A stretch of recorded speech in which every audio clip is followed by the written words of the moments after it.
Our story begins inside the Chancellor's office. The storm above Coruscant raged violently as shattered glass and sparks filled the office of Chancellor Palpatine. The duel between the Sith Lord and Mace Windu had devastated the chamber, furniture torn apart and windows blown open to the endless city below. Windu stood firm with his purple blade pressed close to Palpatine's throat, while the Dark Lord crouched helplessly against the broken window frame. "It's over," Windu said coldly. "You have lost." Palpatine's eyes narrowed with fear and hatred as rain poured into the office. He hissed weakly, "No, you will lose."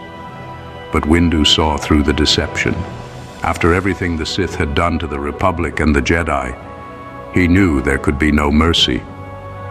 The office doors burst open as Anakin Skywalker rushed inside, breathing heavily.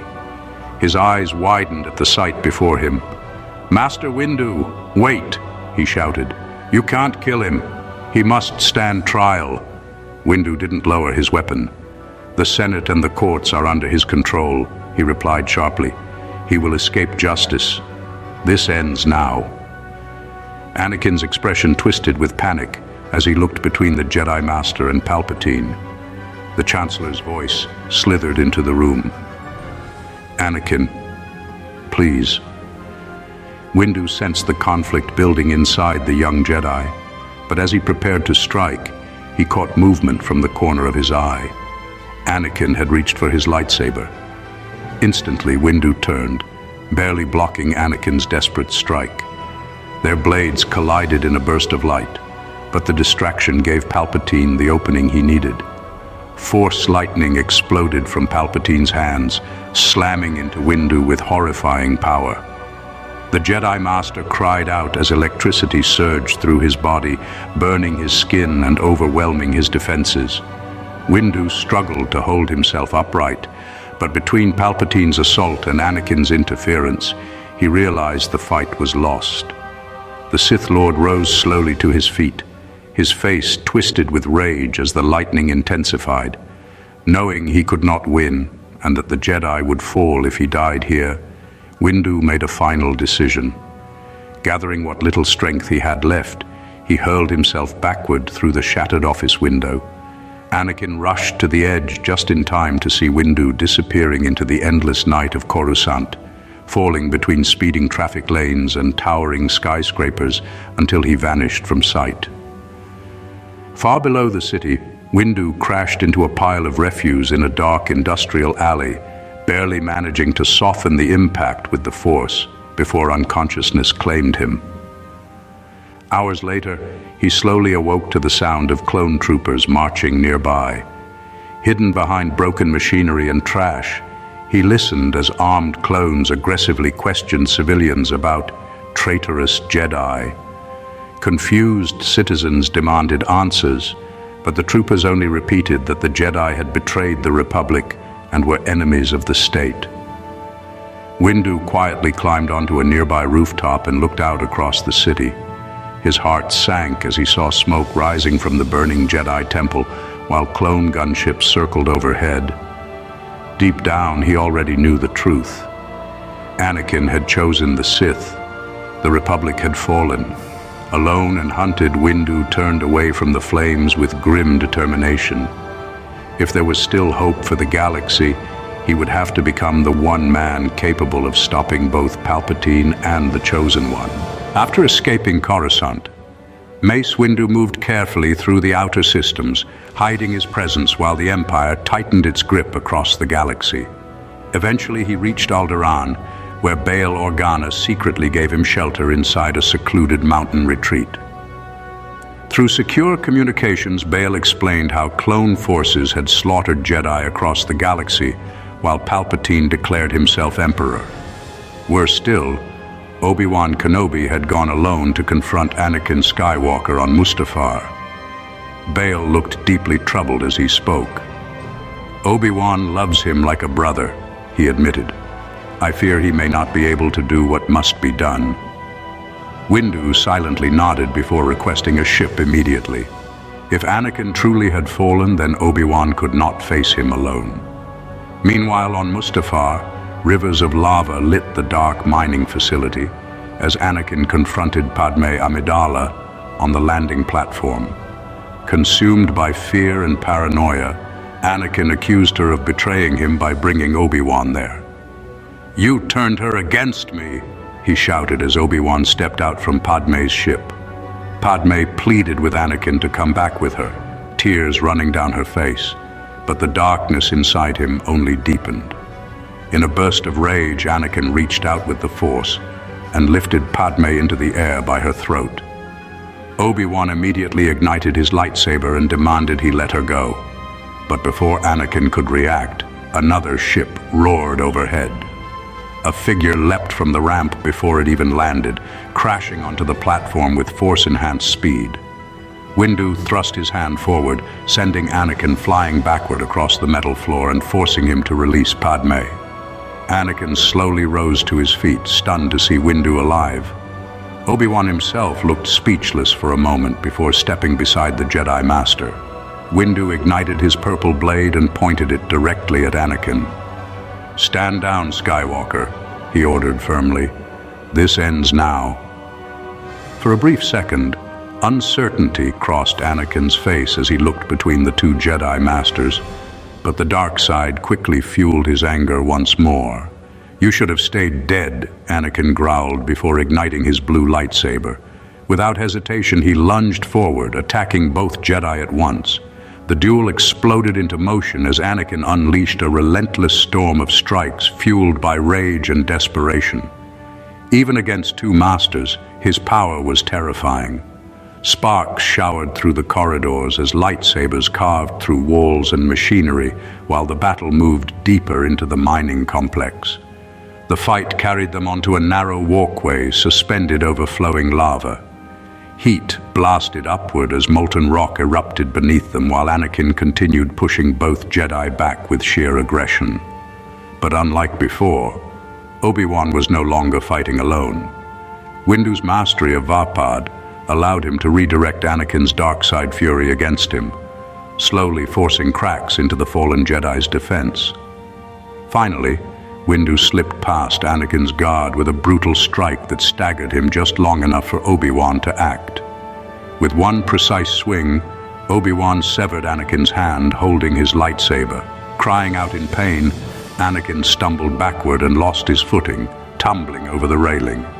At the last second, he grabbed onto the edge, dangling above the lava below.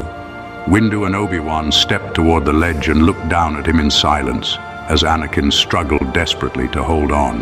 Hanging above the lava of Mustafar, Anakin Skywalker looked up at Obi-Wan Kenobi and Mace Windu with desperation in his eyes.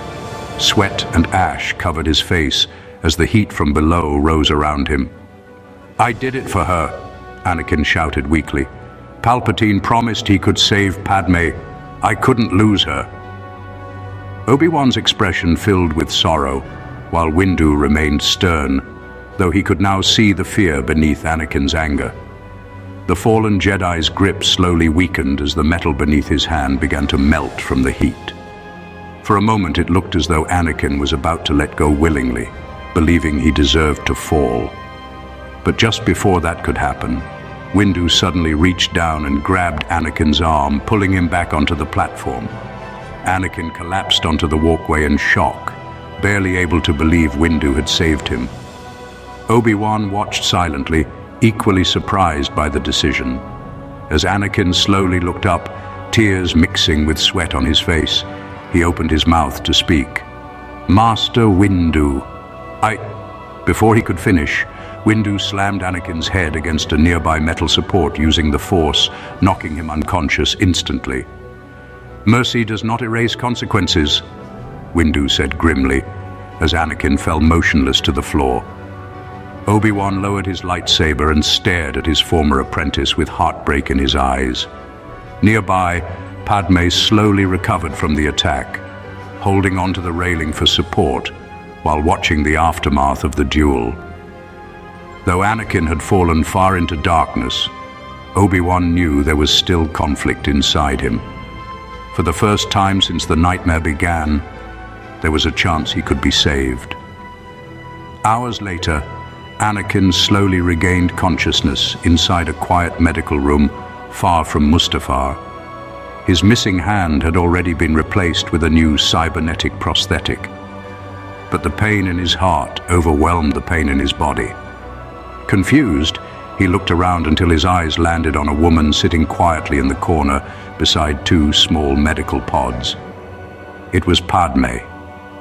She stood slowly and walked toward him, revealing two newborn children sleeping peacefully inside the pods. Anakin's breathing nearly stopped as he stared at them. "Luke and Leia," Padme said softly. "They're healthy." Anakin looked at her in disbelief, his entire world collapsing around him. Everything Palpatine promised him had been a lie. Padme was alive. Their children were alive. The Jedi had not betrayed him. He had destroyed everything for nothing. Padme's eyes filled with pain as she looked at him. "If you truly care about us," she said quietly, "then fix what you've done." Her voice trembled, but there was no hatred in it, only heartbreak. "Right now, I can barely look at you without falling apart." She picked up the twins and slowly left the room, leaving Anakin alone with his guilt. Moments later, the doors opened again as Yoda, Windu, and Obi-Wan entered together. Anakin immediately lowered his head in shame. "I'm sorry," he said weakly. "I'll do anything to make this right." The three Jedi exchanged silent looks before Yoda finally spoke. "Need your help?" "We do." Windu stepped forward, his expression serious. "Palpatine believes you're still loyal to him," he explained, "and that gives us one chance to end this." Inside the hidden refuge on Polis Massa, Mace Windu laid out the final stages of their plan. "Palpatine trusts no one fully," he explained as he stood beside a holographic map of the asteroid facility. "But he still believes he controls you." Anakin Skywalker sat silently at the edge of the room, staring down at his new cybernetic hand. The shame on his face was impossible to hide. Obi-Wan Kenobi then raised another concern. "Even if we lure Sidious here, he'll arrive with an army." Anakin slowly nodded before revealing the truth about the inhibitor chips hidden inside every clone trooper. The room fell silent as he explained how the chips forced the clones to obey Order 66 against their will. Yoda's ears lowered sadly while Windu's expression hardened. "Then perhaps," Windu said carefully, "the clones are victims too." The next day, Anakin activated a secure communicator connected directly to Palpatine. His heart pounded as the hologram of the Emperor appeared before him. "My apprentice," Palpatine said with a cruel smile, "I sensed your pain." Anakin forced himself to sound exhausted and desperate. "Master, the Jedi captured me. Yoda, Obi-Wan, and Windu are all here on Polis Massa. I escaped before they could execute me, but I can't defeat them alone." Palpatine's yellow eyes narrowed with satisfaction. "Excellent," he replied. "At last the remaining Jedi gather in one place." Anakin lowered his head convincingly. "Please, help me finish this." Palpatine smiled darkly. "I am already on my way." The transmission ended, leaving the room heavy with tension. Obi-Wan looked toward Anakin carefully. "You did well." Anakin said nothing, though deep down he feared what was coming. Hours later, a massive Imperial fleet emerged from hyperspace around Polis Massa. Republic Venators surrounded the asteroid field, while dozens of gunships escorted Palpatine's personal shuttle toward the facility. Inside the darkened station, Obi-Wan, Windu, and Yoda waited silently among the shadows as clone troopers spread through the corridors. Meanwhile, Anakin and Padme Amidala secretly piloted a small shuttle through the asteroid field toward one of the orbiting Venators. As soon as they docked aboard the cruiser, clone troopers rushed toward them in surprise. "Lord Vader!" one clone exclaimed. "We thought the Jedi had killed you." Anakin remained calm and authoritative. "The Jedi are preparing a trap," he said firmly. "Clear the command bridge immediately. I need direct communication access across the fleet." The clones obeyed without hesitation. Once the bridge was empty, Padme looked at Anakin nervously. "Do you really think this will work?" she asked quietly. Anakin stared at the fleet outside the viewport before activating the ship-wide communicator. Moments later, his voice echoed across every Venator and clone channel in the system. "Soldiers of the Republic," he began, "you have been deceived. Chancellor Palpatine created this war. He controlled both the Republic and the Separatists from the very beginning." Across the fleet, confused clone troopers listened carefully. "Every brother you lost, every world that burned, it was all for his power." Anakin's voice grew stronger. "You were never traitors. You were forced to obey through inhibitor chips implanted inside you." One by one, clones across the fleet began lowering their weapons as realization spread among them. "Fight back," Anakin urged. "Fight for the Republic and for the brothers we lost." Slowly, the control Palpatine held over the clone army began to break. Deep within the shadowed halls of Polis Massa, Palpatine advanced through the facility with clone troopers surrounding him on all sides. His black robes flowed behind him as his twisted smile echoed through the dark corridors. "At last," he said coldly, "the Jedi Order dies." Suddenly, 3 lightsabers ignited through the darkness, green, blue, and purple. Yoda, Obi-Wan Kenobi, and Mace Windu stepped forward together. Clone troopers immediately raised their rifles toward the Jedi. But before anyone could fire, blaster bolts suddenly erupted from behind Palpatine's own formation. Confused shouts filled the corridor as clone troopers turned their weapons toward the Sith Lord instead. The Jedi realized Anakin's message had worked.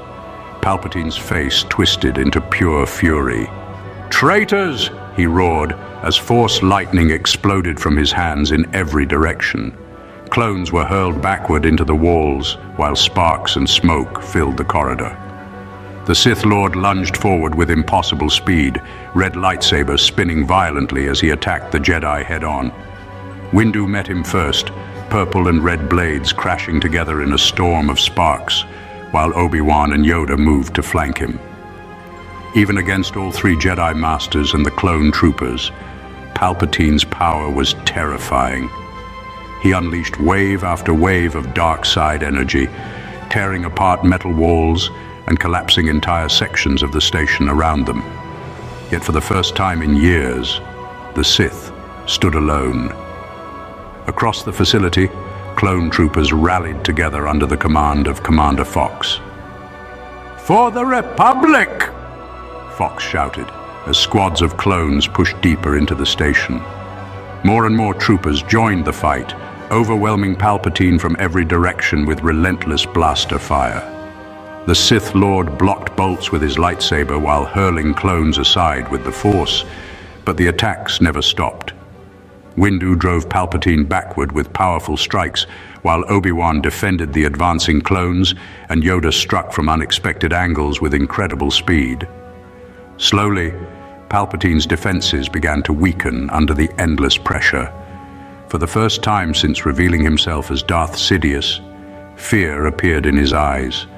At the end of a shattered corridor overlooking the stars, Palpatine finally stumbled backward under the combined assault. Clone troopers flooded every entrance, their rifles aimed directly at him, while the 3 Jedi stood before him united. Palpatine snarled at them, hatred burning in his yellow eyes. Windu stepped forward calmly. "The Republic was never yours to rule." Palpatine unleashed one final torrent of Force lightning, but this time the clones held their ground and continued firing through the storm. Blaster bolts tore through the Sith Lord's defenses again and again until his lightning failed completely.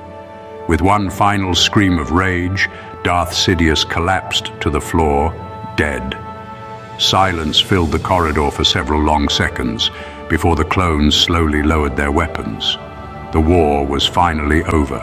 In the days following the death of Palpatine, the galaxy was thrown into shock as the truth behind the Clone Wars was revealed.